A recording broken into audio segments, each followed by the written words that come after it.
Hello, 2 chicken leg piece എടുത്ത് വെച്ചിട്ടുണ്ടായിരുന്നു കേട്ടോ. സൺഡേയിൽ ചിക്കൻ വാങ്ങിച്ചപ്പോൾ അത് സ്പെഷ്യൽ റെസിപ്പി ഉണ്ടാക്കാമെന്ന് വിചാരിച്ചിട്ടുണ്ടായിരുന്നു. അങ്ങനെ പിറ്റേ ദിവസം ഞാൻ എടുത്ത് കണ്ടിട്ടൊന്ന് നന്നായിട്ടൊന്ന് വരഞ്ഞു.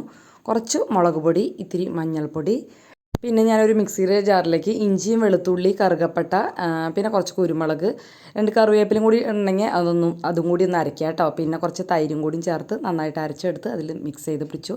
തൈരിന് പകരം നാരങ്ങ നീരായാലും കുഴപ്പമില്ല. എൻ്റെ കയ്യിൽ ലെമൺ ഉണ്ടായിരുന്നില്ല, അത് കാരണം കൊണ്ട് ഞാൻ തൈര് ചേർത്ത് കേട്ടോ. പിന്നെ തൈരിൻ്റെ രുചി എനിക്ക് ഇത്തിരി ഇഷ്ടം കൂടുതലാണ്.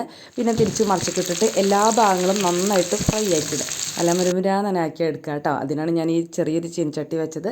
പിന്നെ അത് പ്ലേറ്റിലേക്ക് പകർത്തിയിട്ട് ബാക്കിയുള്ള വെളിച്ചെണ്ണ കൂടുതലുണ്ടെങ്കിൽ ഇത്തിരി പകർത്തി വയ്ക്കുക കേട്ടോ. നമ്മുടെ ആ ഗ്രേവി ബാക്കിയുള്ളതിൽ അത് ഇട്ടിട്ട് നന്നായിട്ട് ഒന്ന് മൂപ്പിച്ചെടുത്തു. പിന്നെ ഒരു സവോളയും 2 പച്ചമുളകും കൂടി എടുത്തു. പിന്നെ തക്കാളി വേണമെങ്കിൽ ചേർക്കാം, പക്ഷേ തൈരിൻ്റെ പുളി ആവശ്യത്തിനുള്ളതുകൊണ്ട് ഞാൻ തക്കാളി ചേർക്കേണ്ടതെന്ന് വെച്ചു. നന്നായിട്ട് മിക്സ് ചെയ്തു. അതിൽ നിന്ന് ആ മാംസം ഇങ്ങനെ പൊളിച്ചെടുത്ത് ആ ഗ്രേവിയും കൂടി കൂട്ടിച്ചേർത്ത് കഴിച്ചാൽ അടിപൊളി ടേസ്റ്റാണ് കേട്ടോ. അപ്പോൾ ഉണ്ടാക്കാത്തവരുണ്ടെങ്കിൽ ഇങ്ങനെയൊക്കെ 2 ലെഗ് പീസ് എടുത്ത് വെച്ചൊക്കെ ഉണ്ടാക്കിയാൽ സൂപ്പറായിരിക്കും. അപ്പോൾ ഓക്കെ, ബൈ, നാളെ കാണാം.